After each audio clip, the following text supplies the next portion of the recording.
Welcome to Mineral Talks Live, the monthly live mineral webinar that brings you in-depth and in-person interviews with mineral people from around the world.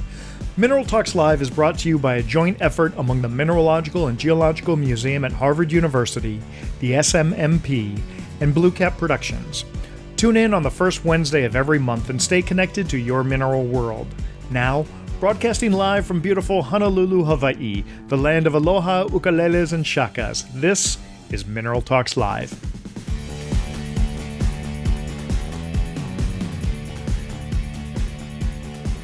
Hello everyone and welcome to Mineral Talks Live, the internet's favorite monthly mineral talk show. Today is Wednesday, July 5th, and today's program is our 76th episode of our show. If you're tuning in for the first time, I'm your host, Brian Swoboda, and I, along with my two fabulous partners, Dr. Raquel Alonso Perez from the Mineralogical and Geological Museum at Harvard University, and Dr. Eloise Gaillou from the Society of Mineral Museum Professionals, also known as the SMMP, thank you for joining us today. If you happen to have missed any of our past interviews with some of the best curatrix, curators, collectors, dealers, miners, researchers, artists, and media people in the mineral world, there's a complete list to all those episodes, along with links to those interviews at the URL located at the bottom of the screen. Now, one of the things that makes this program unique is that not only is this a live show, but it's a show where you get to interact with our guests. All you have to do is participate through the chat or the Q&A features, both of which are located at the bottom of your Zoom window. The chat feature allows you to type messages to everyone watching the show. We encourage you to post your thoughts, comments, or questions about what we're discussing in this chat area while we're talking. Raquel is on leave today, so Eloise will be monitoring the chat area and be very active there. Occasionally, she may even interject a question or comment to us in the middle of the interview, and these would be questions or comments that she's received from the chat area, so don't be shy. As for any general questions you may have for our guests, those questions can be typed into the Q&A section, and we'll get to those questions at the end of the show. Finally, towards the end of the program, you'll see a window pop up on your screen. This is our quick fire 5 questions segment to see how well all of us know our guests. We find it's also a fun icebreaker when you run into our guests at the next mineral event. So go ahead, play along. And actually, if you viewers get enough of the questions correct, I've got a special gift for today's guests. So really work hard on this, and we'll get a special gift off to our guests, courtesy of all of the viewers of Mineral Talks Live. Now, for today's episode, we're going to head out to Texas and focus in on the great city of Houston, home of NASA's Johnson Space Center, the Houston Museum of Natural Science, and today's guests, James and Charelle Webb of the Focal Crystal. Hey guys, how are you doing? Hi. Hello, everybody.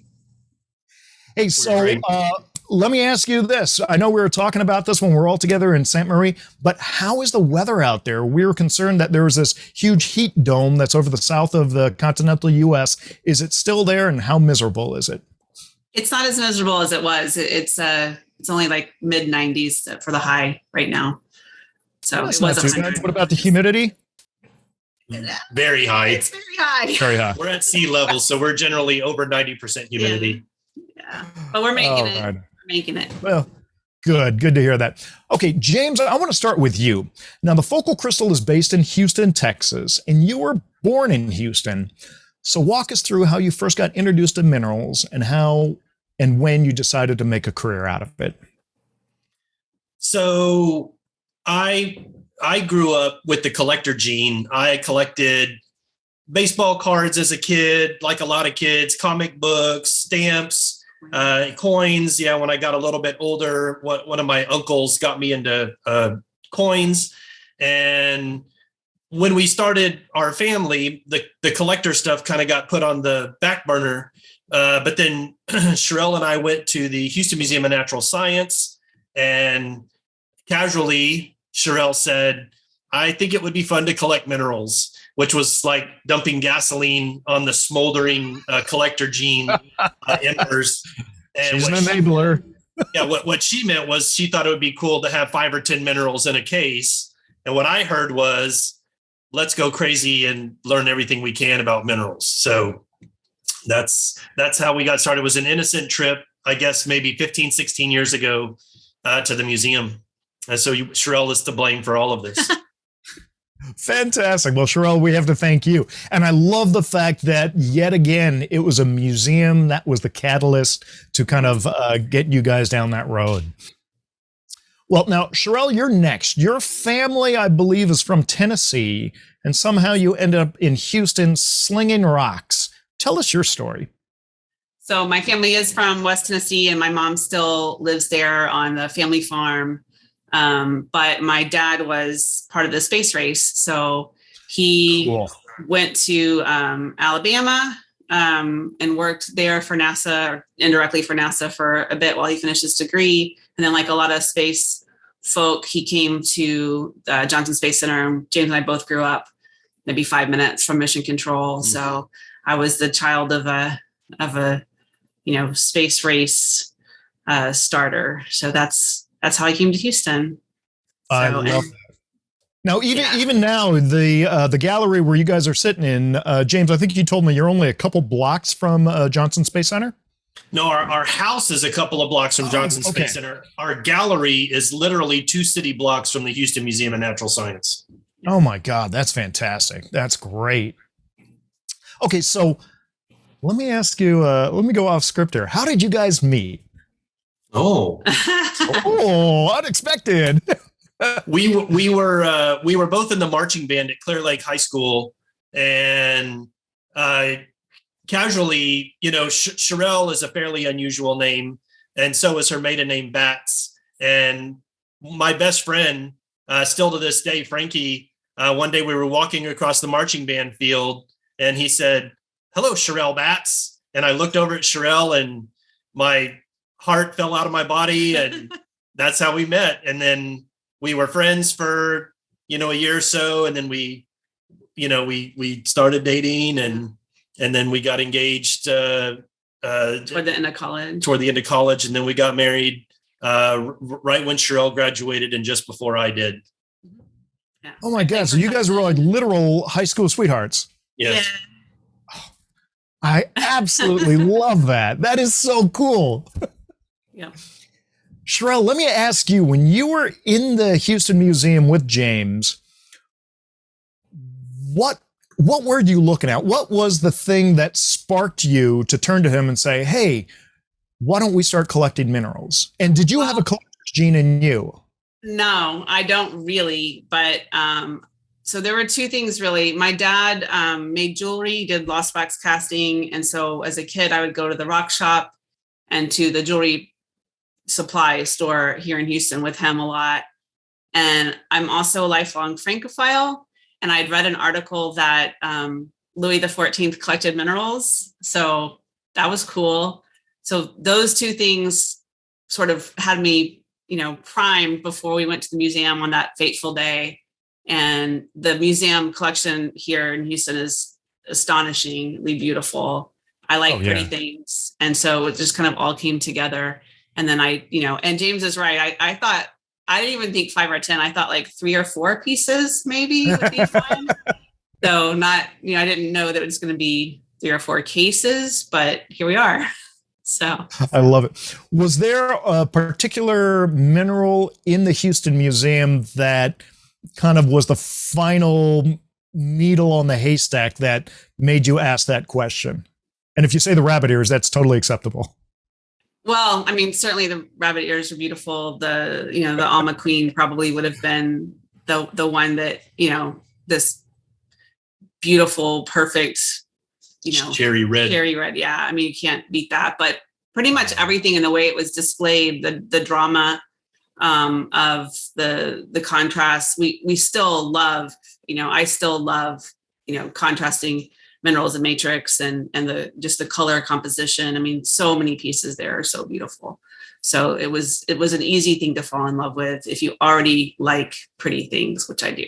So absolutely. I couldn't agree more. So eventually you made the transition from collector to dealer. How did that happen? Was that always the plan, or did that evolve? I just like to say it was a hobby that got out of hand. Oh, so, beautiful. So like a lot of collectors, we found ourselves contemplating the direction of our collection and wanting to have fewer pieces, but finer pieces, which left us with the conundrum that a lot of mineral collectors have, which is how do I either monetize these things or, I no longer want these 5 things. I now want this one thing.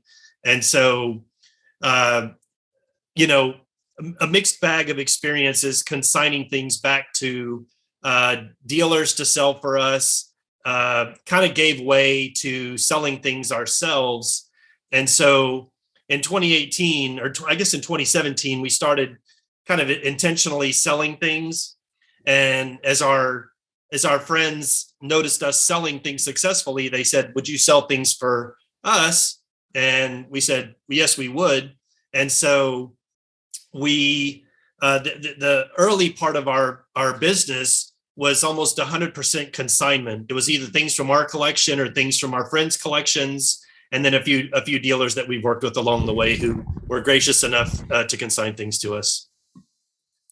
Now, I remember when I believe when I first met you, it was in Tucson. You were at Mineral City, and you had the Marshall Sussman collection available for sale. Was that kind of? It seems like that was about the right time when you started Focal Crystal. Is that right? Pretty close to it. I think our first actual show was Denver 2018. I think so. Okay. Yeah. And then we had Marshall's been an extremely important friend and mentor to us. And we did have his things on memo for that 1 year at the Westward Look. Okay. Mm-hmm. Yeah. And so we participated in the Westward Look. We had our room at Mineral City. And then Ian invited us to be a part of the Tucson Fine Mineral Gallery. And that's been a really important place for us to be. You're in there. Tom Spann is in there. Patrick Dreyer is in there. Of course, Brian Lee's Collector's Edge. Ian has a killer gallery there. Stu Walensky is in there. Daniel Ulibarri is in there.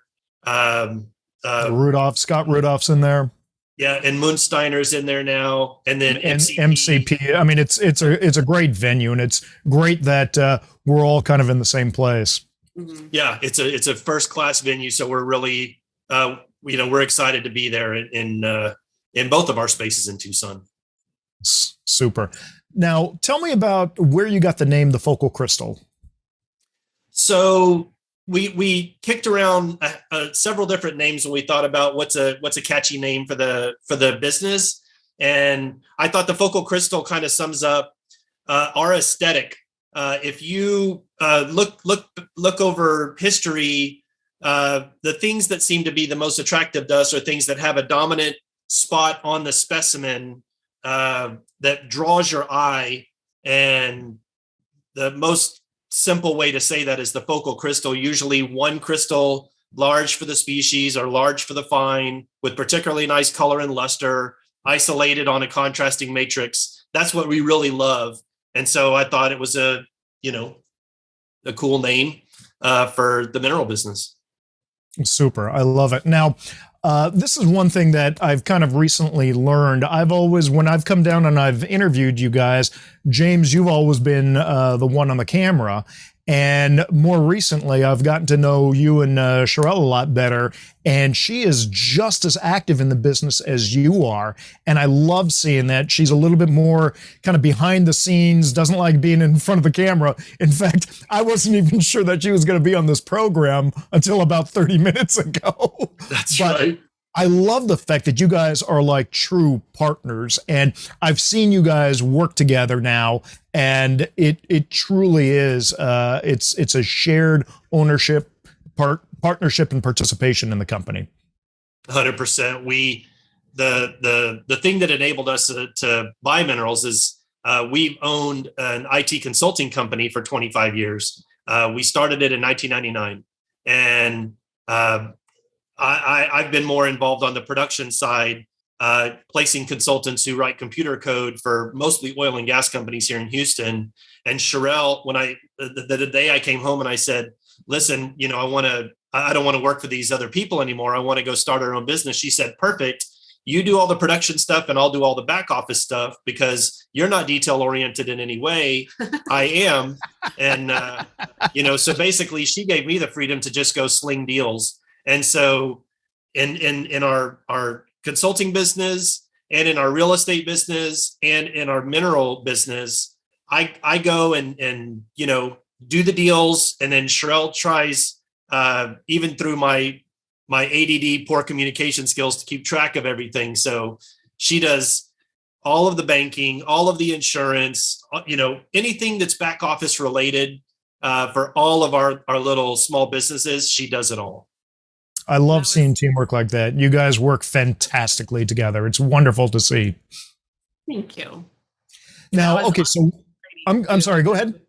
That was on the job training for me, learning all of these things, because that's not my background is not like accounting or anything like that. So I had to come up to speed pretty quick, but it was a challenge and fun and still is. Yeah, she probably won't say it, but she has a master's degree in engineering. So, learning. Right, but basic. Charelle, you also thrive on challenge. You speak French very fluently. And while we were running around Germany together, you were doing your darndest to try to learn as much German as you could as we were running around. So I think that's part of your personality. You love to jump in there with both feet and just do total immersion and see what you can make out of it. I appreciate that. I am not fluent in French, but I do my very best. she's fairly well fluent in French. Exactly right. It's like, I know I'm not fluent in French, but compared, you are. Thank you. Yeah. Okay, so you guys are sitting in your showroom right there. Why don't you kind of give us a brief tour around the showroom? Okay. Let's see how we figure this out. All right, we're going to try to switch cameras here. And Charelle's going to hold that horizontally. There we go. Beautiful. Meanwhile, James is going to narrate this for us. Ooh, nice finger. Oh, sorry. Okay. So. I'd say. That's our front door. Fabulous. Well done. We come in. Okay, Charelle, we can't hear you because your microphone's off. So, James, we're going to need you to narrate. Okay, so as you come in our front door, we have 1, 2, 3, 4, 5 cases and a small thumbnail case. So here I am sitting here at with the desk turned like 180 degrees, so that as the camera from my cell phone looks, you kind of see what's behind me. This is our Danny jewel box case. Some of the things that we're going to feature when we start looking at minerals are in here, and then we have. These are Tucson store fixtures cases. So you can kind of look. These are some beautiful things that we have. And we have guests come from all over the world and all over the country that come to the gallery. Our gallery is open by appointment only. We don't have a public facing storefront, so to speak. Terrific. I was going to ask you about that. So thank you for addressing that. Yeah, and then this is another Tucson store fixtures case that's absolutely bursting at the seams with minerals. Yep. And then into our lobby, we have this case, which is also chock full of beautiful aesthetic goodies. And then on the little credenza in between, we have some of the Larry favorite ironwood inlaid with turquoise and sterling silver that an artist in Mebane, North Carolina, Larry favorite makes. A lot of people who have gone to Tucson for many years will remember Larry. He is 83, I believe now, and just prefers to do his art and not come to the shows anymore. So we carry Larry favorite things, and we take some of these to the shows as well. We've collected them for many years, and we offered to basically be his dealer in Texas. And so we have usually a pretty good selection of these things to show at the different shows. Now, what kind of woods does Larry use for his boxes there? Larry uses Arizona ironwood. So the rich colors and patterns in the wood, it really is a fascinating thing that he does. The pieces are very heavy and substantial. And then he cuts out all of his own sterling inlays and all of his little pieces of turquoise that he inlays, and then he sands them all down. And it's interesting because the turquoise and the sterling sand at a very similar rate to the wood, because the wood is so hard, it sands at a very similar rate to stone and metal. That is super. I love the inside of that tree box with it's almost like that turquoise inlay is a complete surprise. You'd expect to see more around the outside, but then when you open it, I was surprised to see so much turquoise inside of it.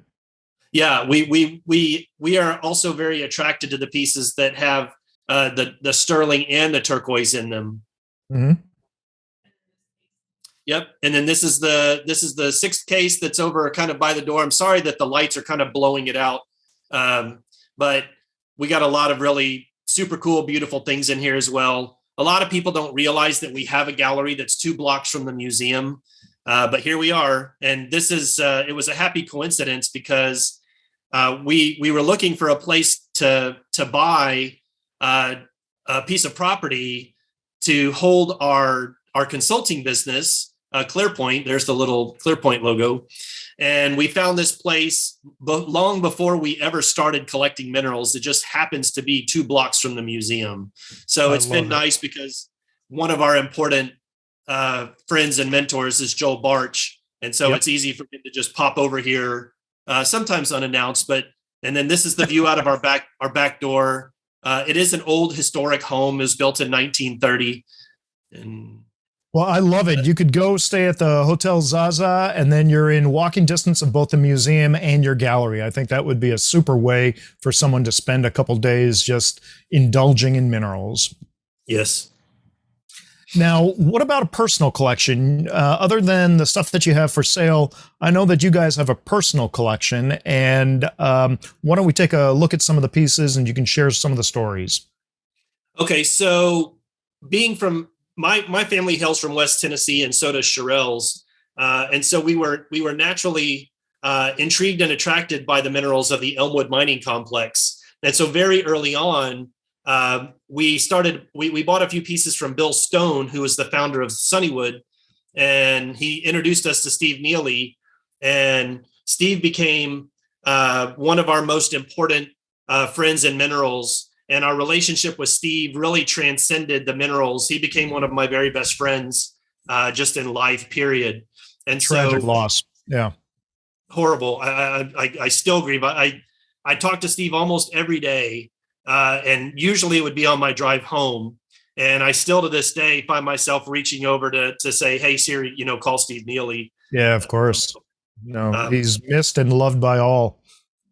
Yeah. And so for many years, Steve would get a new pocket of whatever it was out of the Elmwood mines, and he would keep the best one for his collection. And then he would offer usually the second best one or anything else that we wanted out of the pocket. And so we would buy pieces from Steve. Yeah. And I got some to show you. Okay. So this was the first important thing that we bought from Steve. This is what they call a jewel on matrix. So this is hard to appreciate the gemminess and the jewelliness of this without seeing it live, but it's doubly terminated and it's super transparent and it's got the beautiful honey color and calcite on matrix. So this was one of the first things we got. Now, is that the direction that your collection kind of started with the Elmwood and then it grew worldwide, or how did it work? Oh, here we've got a photo of that same piece up on the screen now. That's a different one, but I have that one here. Oh, that's a different one. Sorry. Yeah. So this is a calcite on galena, and I posted this on my Instagram, and the aesthetics of it are so sweet that it really just blew up the Instagram. And so I thought, well, let me bring this one to show. It's kind of an unusual combination when you get the nice sharp galenas and then this super focal crystal calcite sticking up off the top. And this one we actually didn't get from Steve. This one, believe it or not, we got from Will Johnson.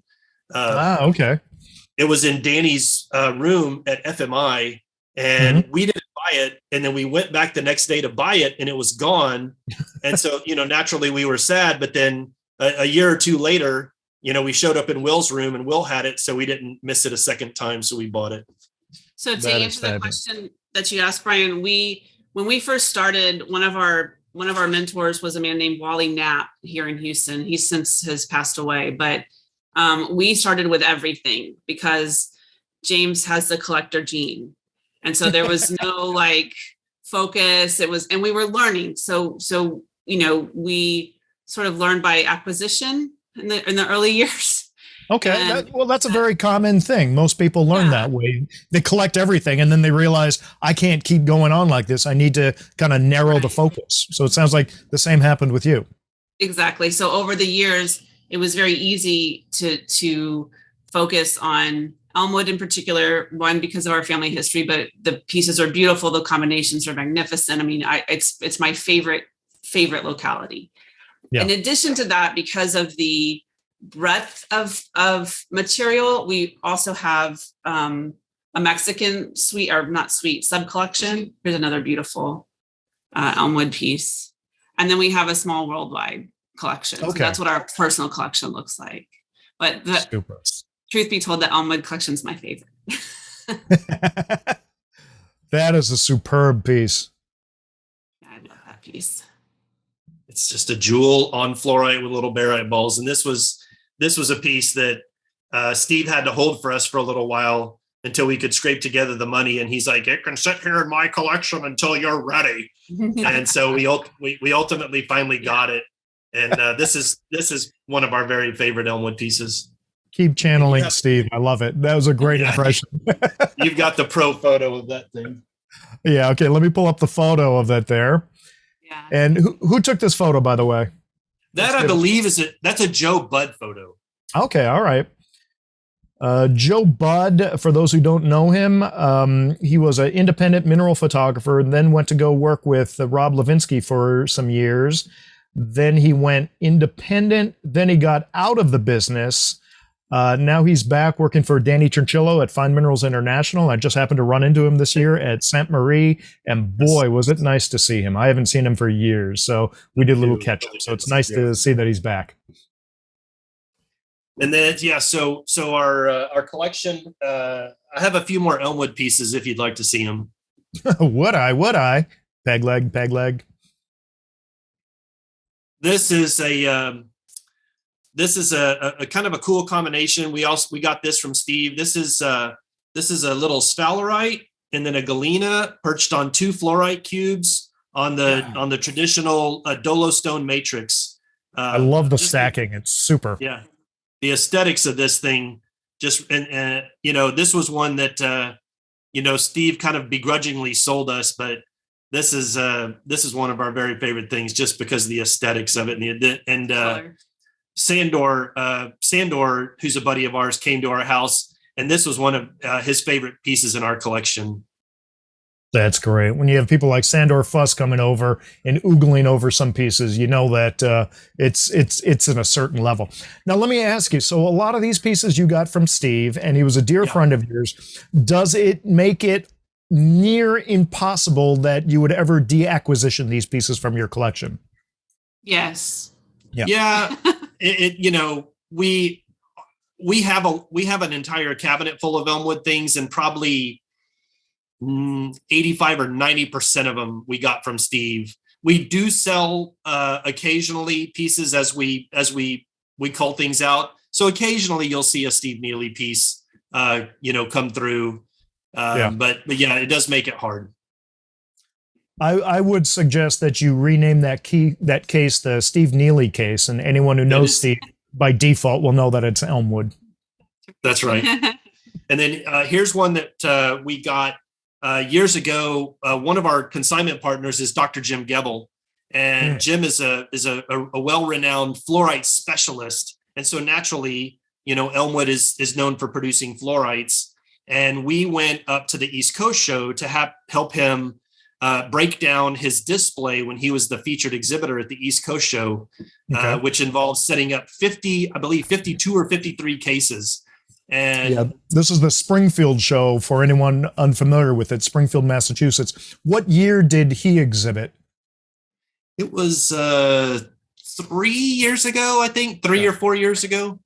But he said, I have enough people to help me set up the cases. What I don't have is enough people to help me break down the cases. And I said, well, I'll fly up.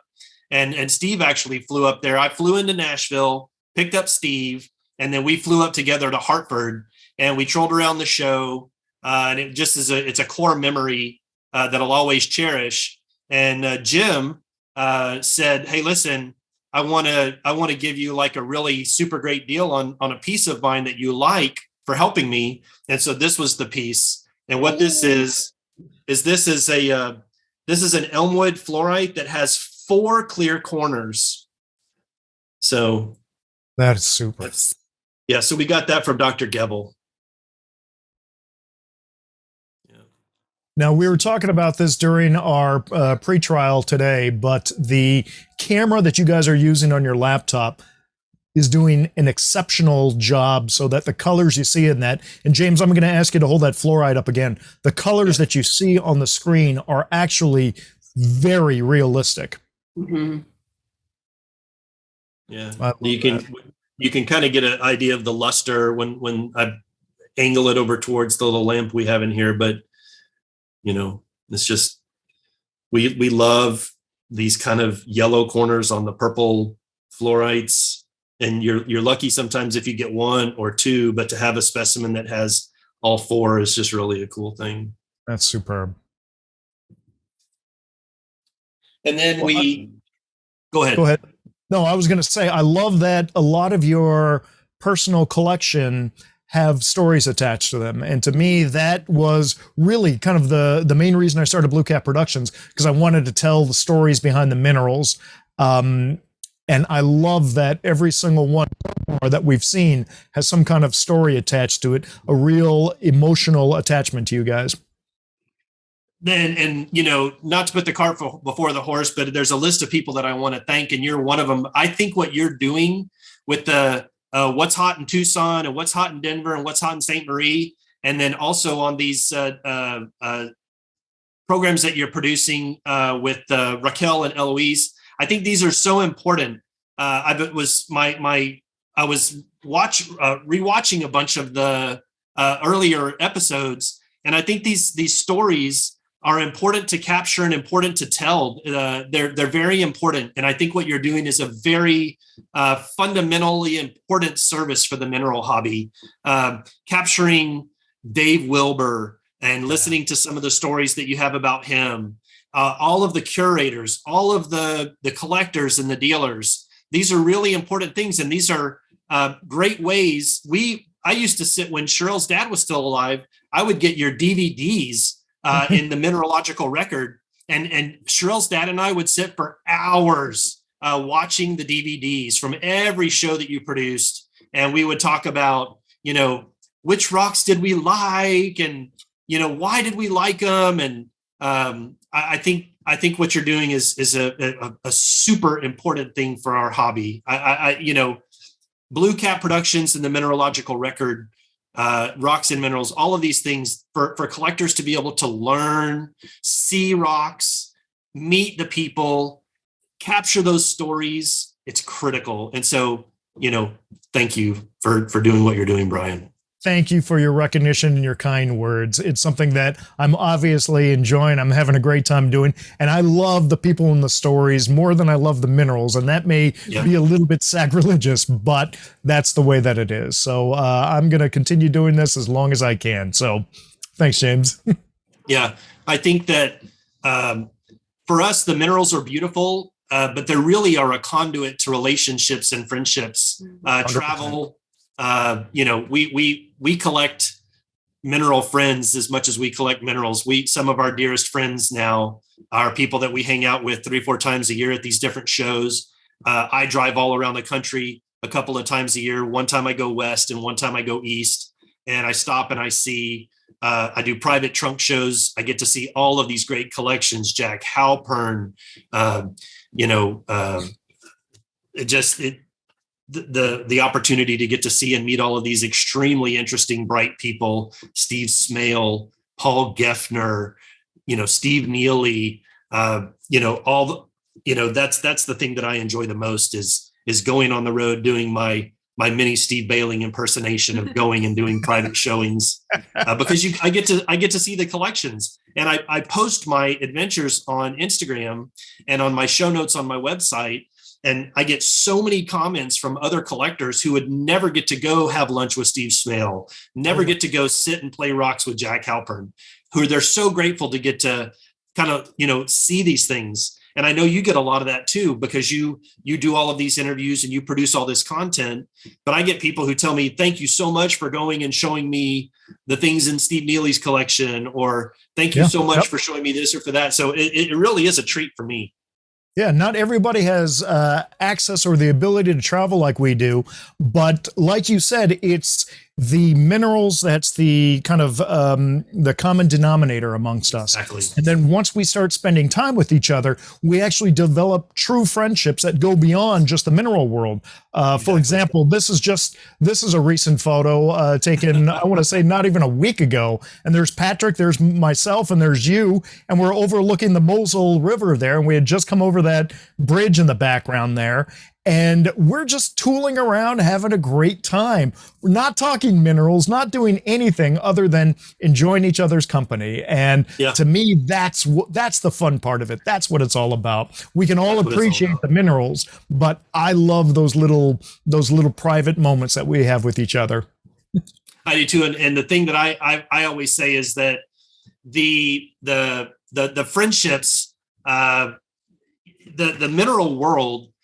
Look at the Steve Smales and the Steve Neelys and the Dave Wilbers. The mineral world is full of some of the most interesting, bright, curious people that you'll ever meet. And we have other things that we pursue, different, softball and bowling, and Charelle and I play cribbage. And the mineral people are very, very interesting, intriguing, bright people, and so it makes for a really good social set. I couldn't agree with you more. Plenty of places to go too. I mean, this was our first time to go to San Marie, and getting to be there with our friends, and it was really, really cool. Not just the mineral part. I think the stories are more interesting sometimes than the rocks, but it's all good. So. Absolutely.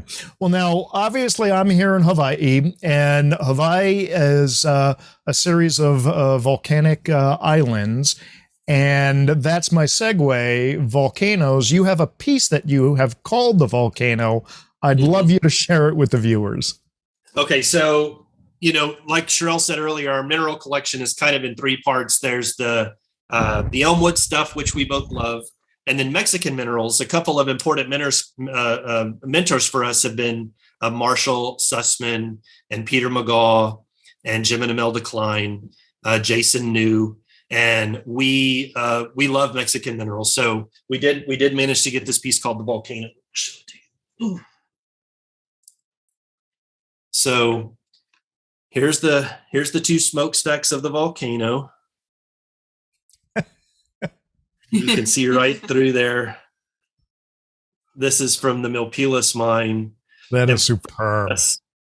This is just one of the most intriguing things, because it's got the really lustrous blue azurite and the velvet malachite. But look at these freaking smokestacks where how did that happen? I mean, that's just an intriguing thing. So that's the famed volcano. Fabulous piece. I love that. Yep. And then we have this. Several years ago, there was a find of azurite rosettes that came out of Zacatecas, and one of the first people to get in the room when these things hit were Jim and Imelda Klein, and the second person in the room was our buddy Rick Ely. Rick and Sherry Ely up in Dallas, and they got in and wanted to pick one, and Jim and Imelda said, y'all go ahead and pick first. And then years later, we were able to acquire it out of Rick and Sherry Ely's collection. But I've seen a lot of these, but none of them that are so rose-like as this one. That is like a perfect rose, and I can't see any damage whatsoever on that. No, this thing, I begged and pleaded with Rick for years to release this out of their Mexico collection, but this is the Rose of Zacatecas. This is in our pile. Superb. And then another one of our good mineral buddies is Jason New. Jason and his father Mike New. They got a lot of the material coming up out of Mexico for many years, and Jason would always manage to get one of the best things out of any given lot. And if you look in his chapter of the Arizona One Collector Supplement, he has this thing, which we have managed to acquire. So this is the best plate of the wolfenite, orange wolfenite on chocolatey brown colored mimetite from Ohuila. This was one pocket, and it's about 17 centimeters across. And this is in our Mexico collection. And you got that from Jason? We did. We got it from Jason. It used to be possible to get things from Jason, but he's crushing it now with Virgo Gemco, and he doesn't need money anymore as much as he needs rock. So getting things like this from Jason is really, really hard now. Yeah, and Jason's father, Mike, was honored in 2020 with the American Mineral Heritage Award, which recognizes achievements of field collectors who are still alive and what they've contributed to the mineral world. And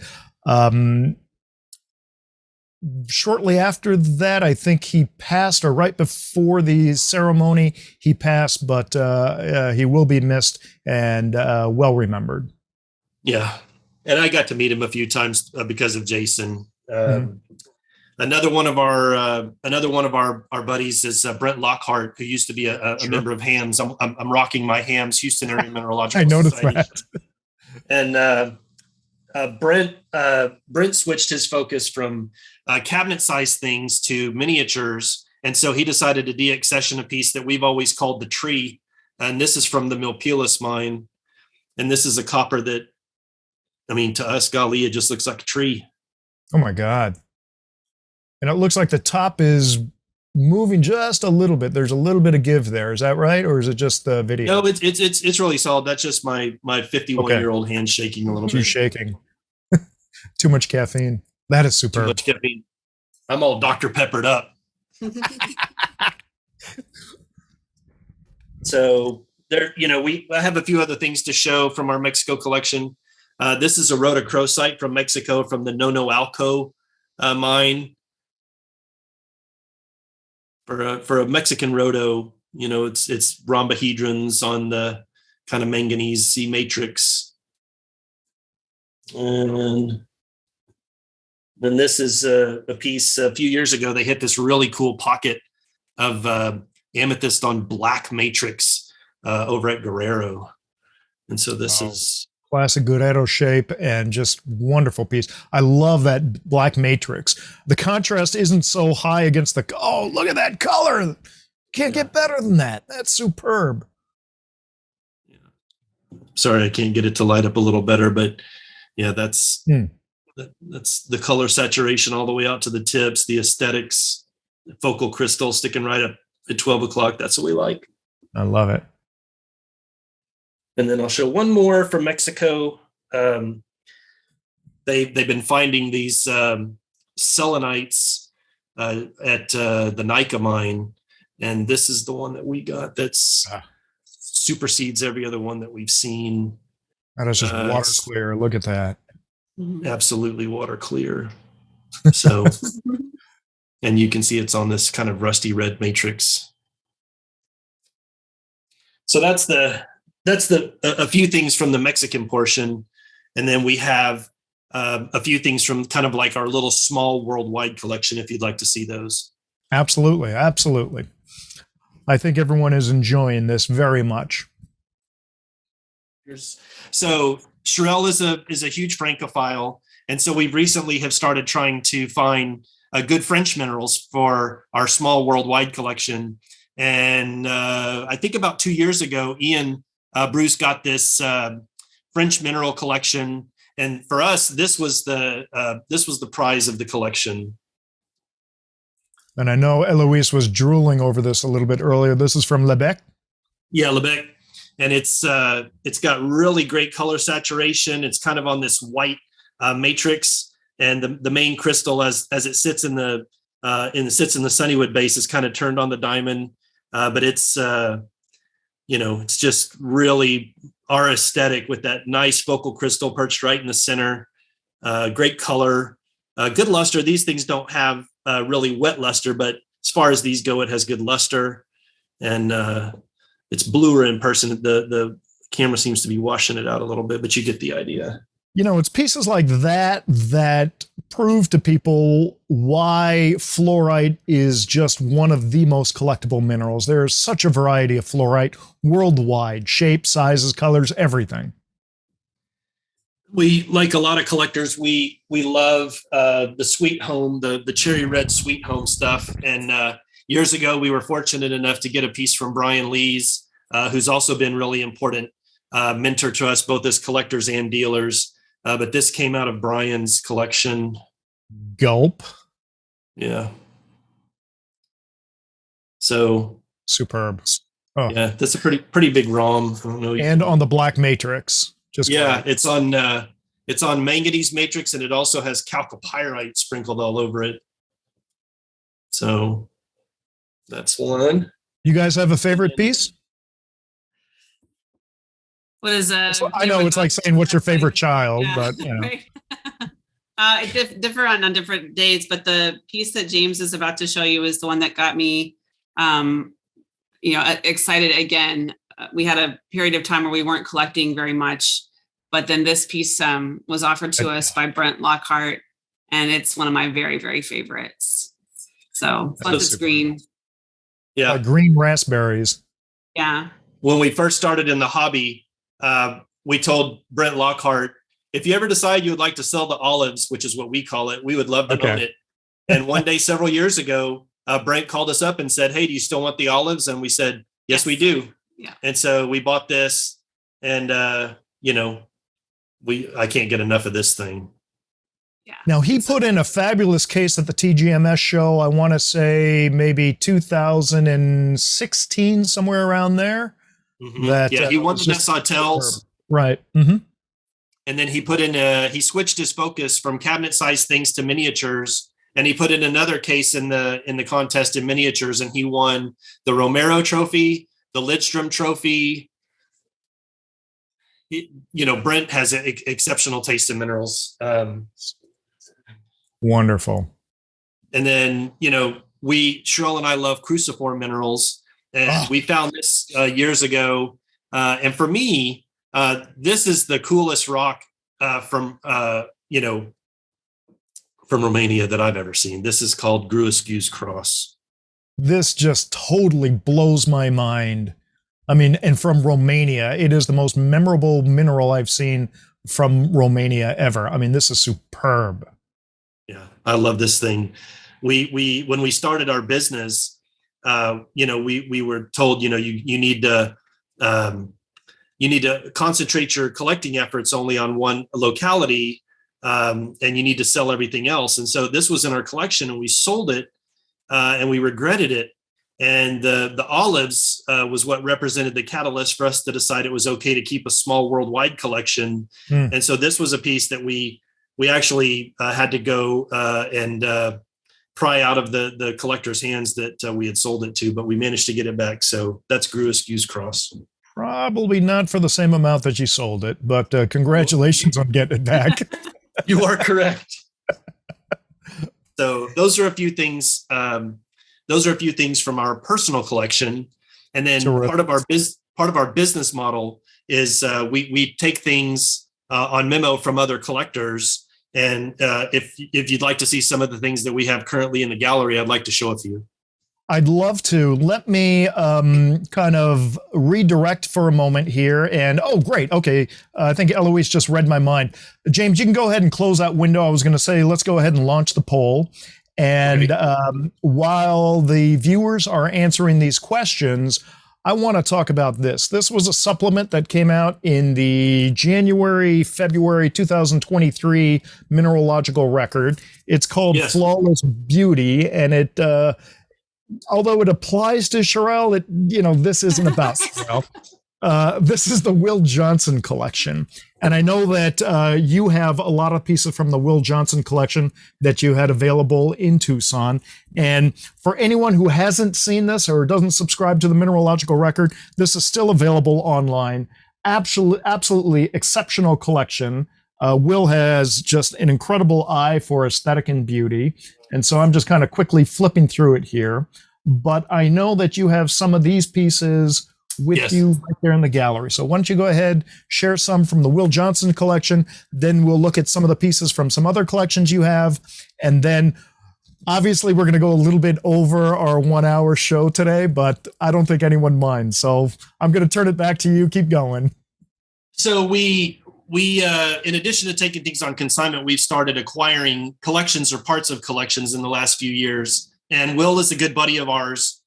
He is over his room in Mineral City is very close to our room, and we become fast friends. We've traveled together. We've shown rocks together, and we were fortunate enough when he decided to deaccession 300 pieces out of his miniatures collection to get those objects. And so we've been selling them. We still have several that are in the book. I'm going to show you first the one I call the double sword and the stone. This one he bought it from Stuart Walensky. And this is on page 57 in the supplement.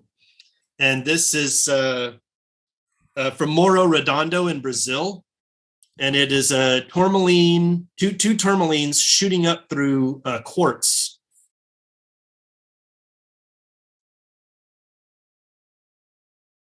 Love it, man. And then, then we have one that we'll call the bunny, but it is a that's an inside joke. James was calling it the rabbit ears, and I'm like, no, nothing is allowed to be called the rabbit ears other than the tourmaline queen piece. But that's right. So this is from Marilani Hills. This is on page 118 in the supplement, and it's just this super saturated chrome green tourmaline. And then up on the top, it has these two perfect little calcite ears just kind of perched up on the top. So we'll call it the bunny, and with deference to the rabbit ears, blue cap. I love it. And I'm going to do a call out here. All of the fabulous photography that's done in the supplement was done by Tom Span. So definitely a thing worth getting, a supplement worth getting. Yep. All right, what's next? So we'll jump ahead to page 190. There is a roto with fluorite that he bought from Brian Lee's, that just from the strawberry pocket. And this thing is just insane aesthetics, color, luster, razor sharp, no repairs, no restorations. And Tom really crushed the photo on this on page 190 in the supplement. Let's see what else we have to show. On page 198 is this anglicite from Morocco. This is a great piece. Yeah. Will specializes in gem crystals, and this thing is just orange and just as gemmy as can be. You can see the case. If you look back through that main crystal, you can see the case moving around back there because it's a total orange gem jewel.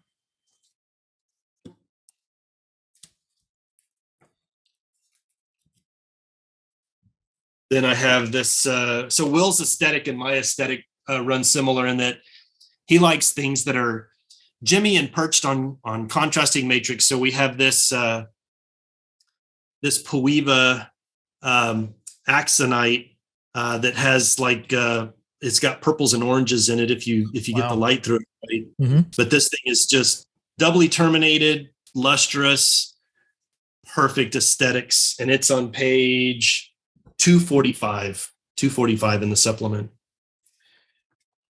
And then And I think you have the pro photo of that. I don't know if you want to throw it up, but I'll try to keep moving along here. Oh yeah, okay. Let me pop that up real quick so that people can see. There we go. Yeah. And I think it actually looks better, a little bit better in the book. Yeah. Yep. And then on page 264, for us, this is my favorite burst of apophyllite. Turn that light down just a little bit because it's blowing it out. Like that. Yeah. So this thing on page 294, 264. My eyes are bad. 264. Yep. Yeah. This thing is just crazy train. I mean, for aesthetics, it just doesn't get any better than this. They're very gemmy, and they have this nice dominant focal crystal right up at the top. So, but yeah, we have, we've got a lot of very beautiful things. And if you're watching, Will, thank you for letting us buy this group of minerals.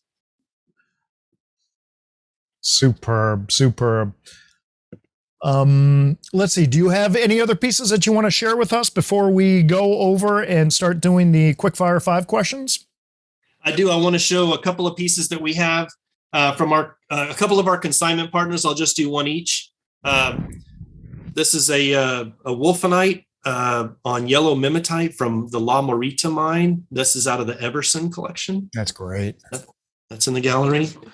This is one of our good buddies is Bruce Carter out in West Hollywood. Sure. And this is an incredible Amazonite and smoky quartz with albite from Bruce's collection that we have in the gallery right now. Another one of our buddies is George Hickok's a Houston collector. And this is an imperial topaz. Super. That we have available out of George's collection. I told you that we're good friends with Dr. Jim Gable, and he's a renowned fluorite specialist. This is a hard thing to get. This is a fluorite from the Rhone Glacier in Switzerland. Has a clear body with a kind of a pink core that you can catch. Yeah. I thought that might be some inclusion, but it's a pink fluorite inside of there. It is a pink fluorite inside of there. Another local collector that we've been working on upgrading. This is a really beautiful Burkhardt's pocket tourmaline from the Pedernera mine. Mm. With them, and always on matrix is going to be preferable. So you have the quartz, the albite, other little tourmalines, the purple lepidolite. This is a very cool thing. That's out of the Sam Cooper collection.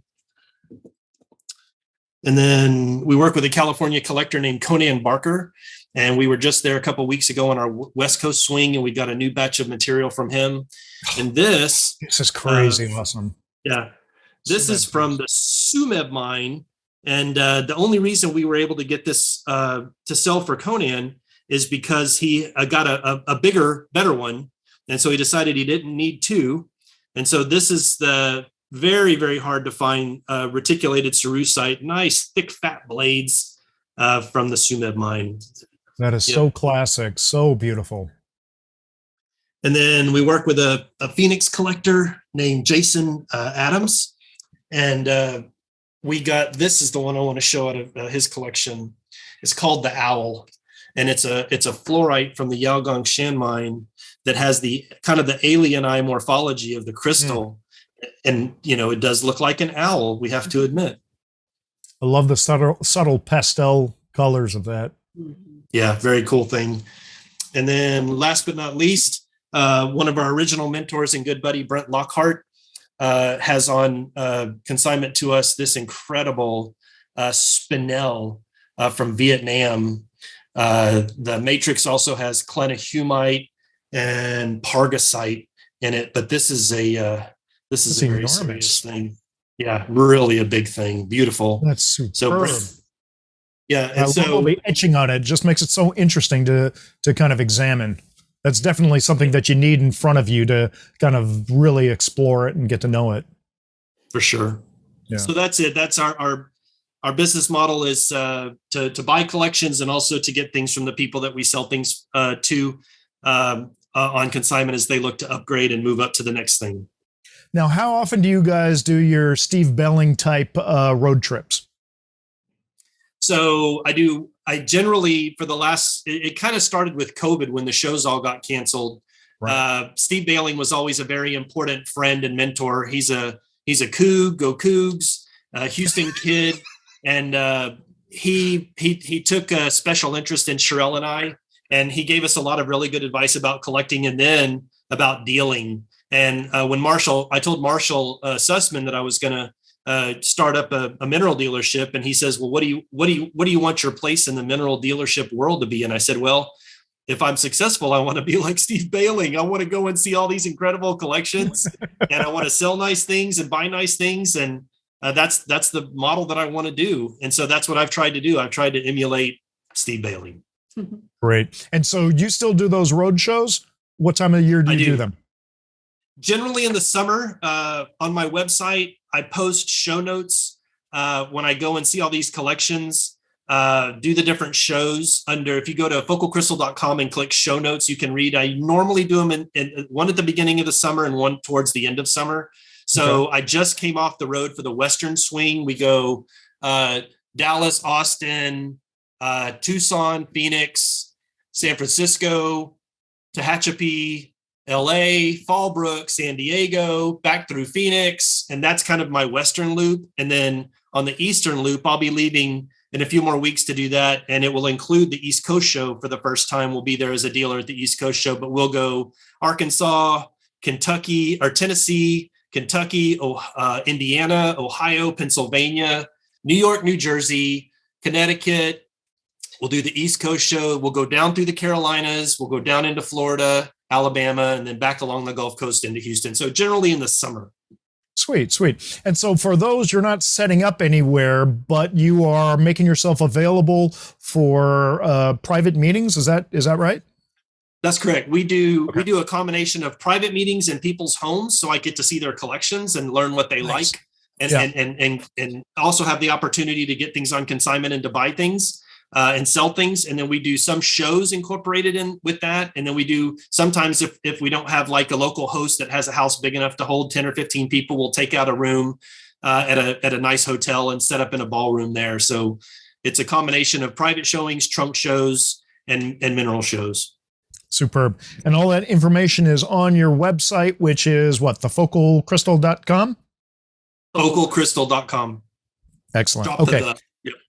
Okay, so it's just focalcrystal.com. All right, we are a little bit over our 1 hour period, but now we're going to go to one of our favorite parts of the show, which is the Quick Fire 5. Are you guys ready? Ready.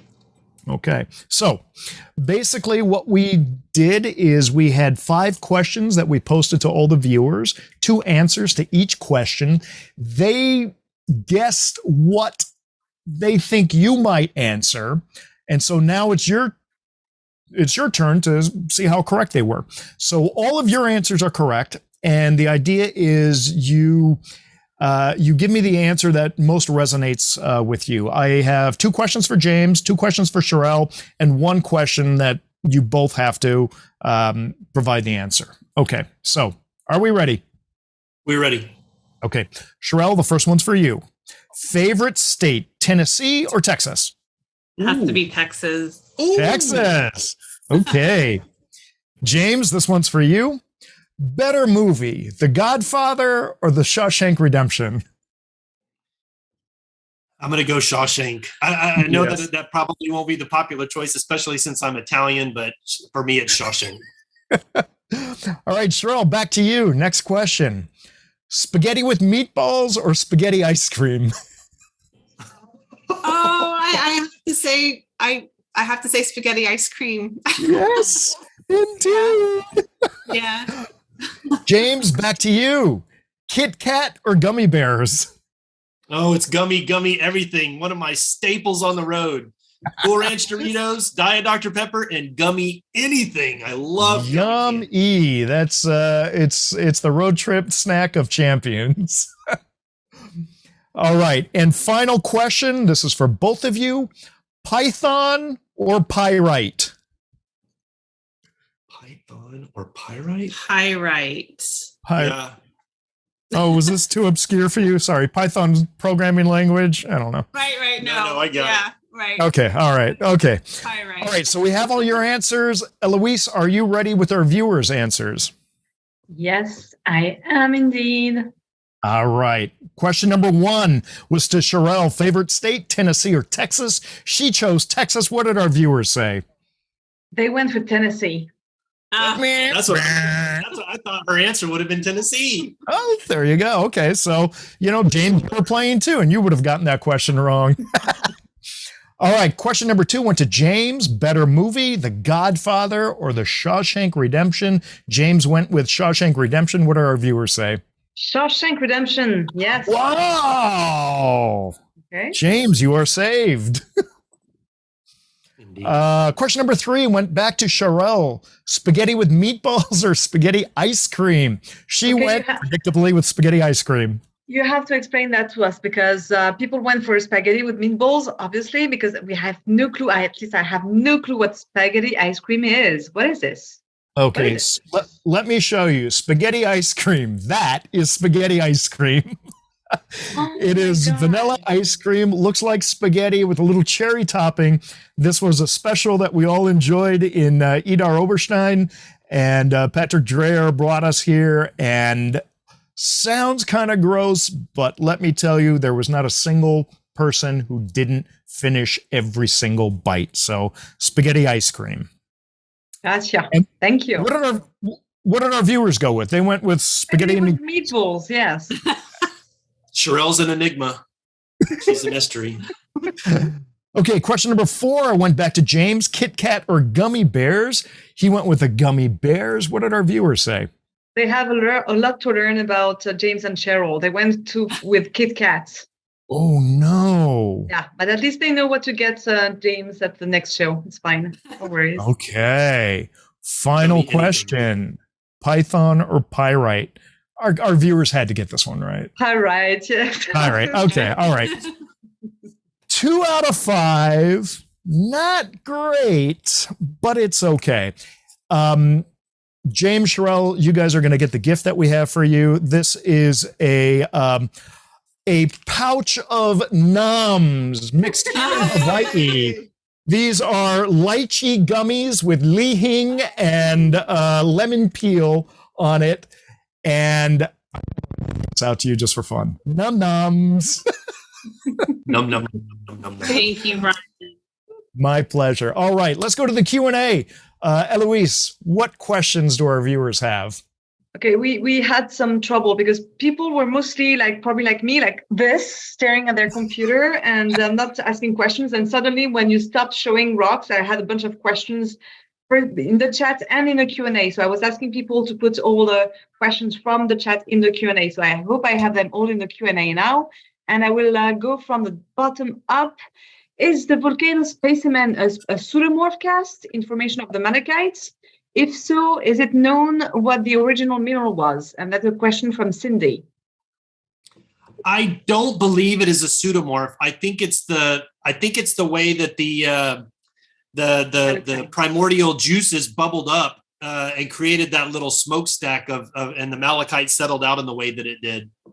Yeah, I would concur with you on that. It's definitely a formation of malachite, usually trying to do the stalactite and stalagmites, but they kind of never achieve to raise perfectly, and sometimes it terminates in a little hole like this. That's a really cool one. I love that specimen. It's really awesome. All right, back with Claudia. She was asking about the olive, your favorite, Charelle. What is the mineral? And again, is it a pseudomorph? And where is it from?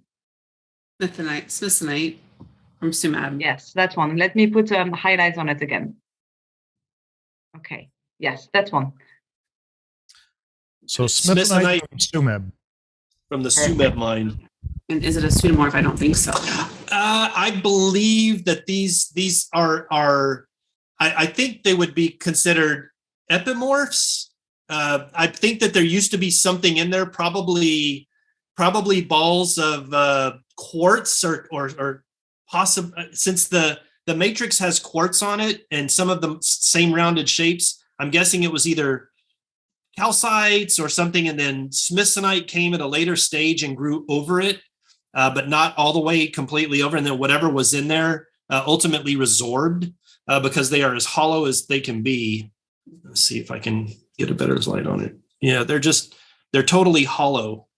Mm-hmm. So that's Smithsonite from the Sumeb mine. And I think there did used to be something inside there. Mm-hmm. Cool.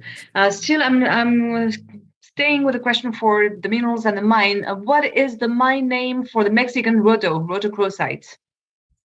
The Nonoalco, Nonoalco, Nonoalco mine in Mexico. Excellent. Okay, Barbara was asking about the olive, so that's done. And what about the cross? What is the mineral and where is it from again? Exactly. Because you said just Romania. Yeah, it's from the Rickenstein mine, and it's in Romania. And the man who dug it up, his last name is Gruescu, Gruescu, I believe, Gruescu. And this specimen is called Gruescu's cross. It's artichoke quartz. And what is the green? Is it something underneath as well, or black? Galenas. They're two little galenas. two little Oh, wow. Hanging out under there. I love that piece. Excellent. All right. Other question, not necessarily minerals related. The Sumeb cerusites that you just show, is it on your website for sale or not? It is. It's not yet on the website. I just got this on my West Coast swing.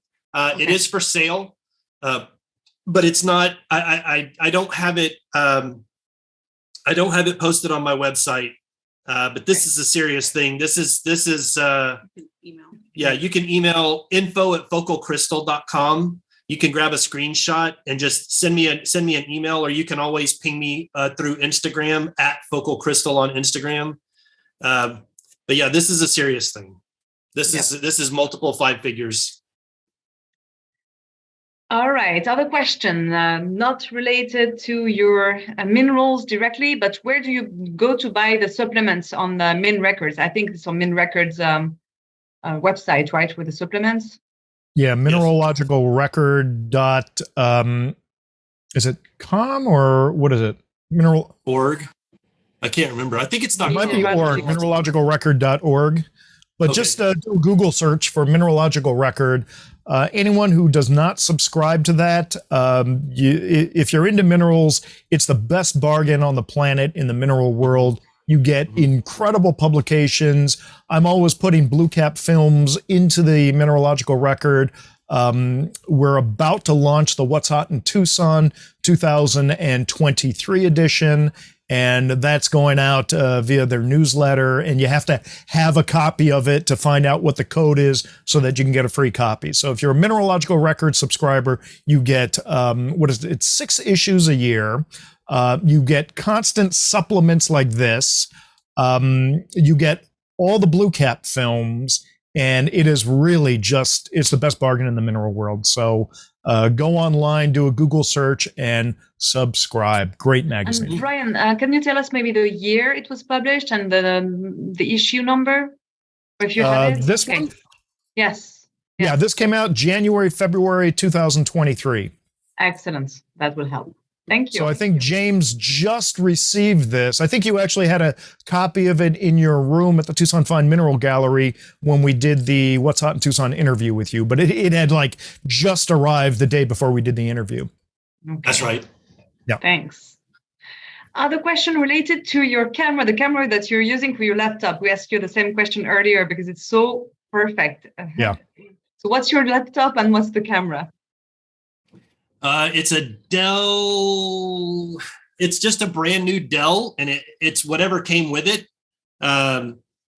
Where did you get it? Best Buy, Costco, where? Online? Steal it from a college kid? Yeah, we roughed up a college kid and snatched. You stole it from your daughter. Right. It's just whatever came in this brand new Dell laptop that we have. Okay. Perfect. Thank you. Question from Patrick. What are you using to attach the minerals to their clear plinths, I guess, to the base? What are you using? So these bases are lucite bases from a company in Aurora, Colorado. This was not, but yeah, the lucite base. You send them the mineral, and then they cut out the lucite base and they CNC machine mill it so that it fits down in there really snugly. But there's no glue or putty or anything in there. That the mineral just fits perfectly down in the little base. This one's always a little bit tricky to figure out. So yeah. Who's doing that? Sunnywood? This is Sunnywood. Yeah. Like here, I'll show you on the Pedernera. This one's a good example.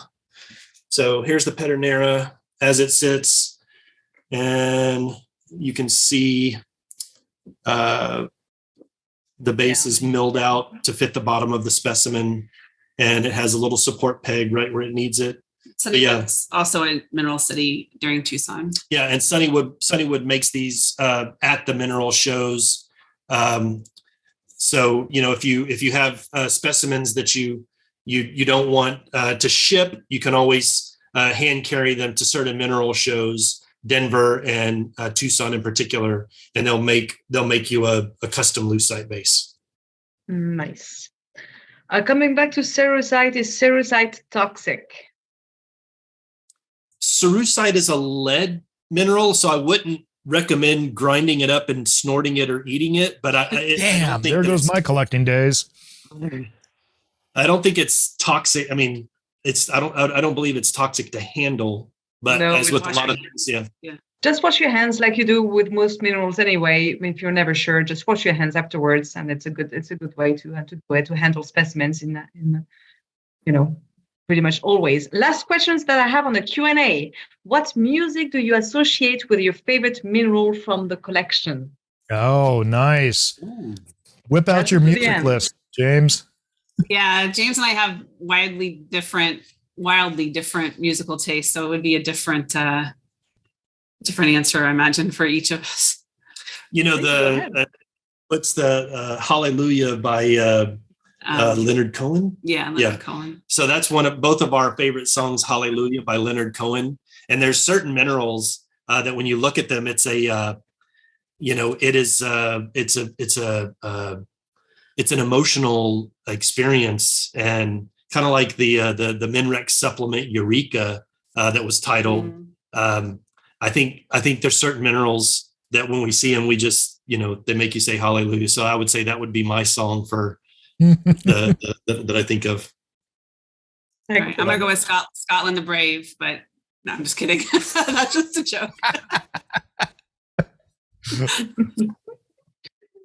It's a nice question to end on. I think that's Q&A for sure.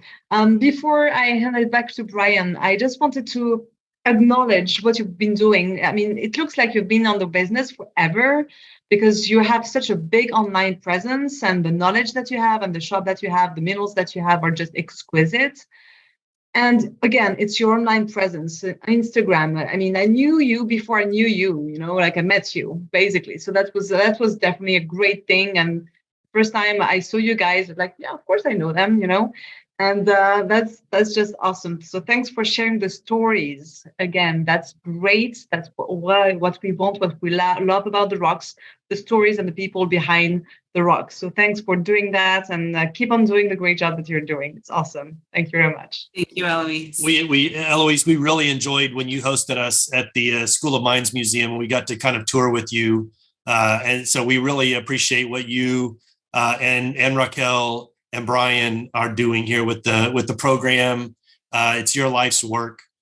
For us, it's our hobby that got out of control and turned into a business, but we really appreciate what you guys do day in and day out for the hobby. Thank you very much, both of you. All right, back to Brian. All righty. Well, James Charelle, I couldn't echo what Eloise is saying more. You're doing an excellent job. Keep doing what you're doing. For all you viewers out there, thank you for tuning in again to another fun episode of Mineral Talks Live.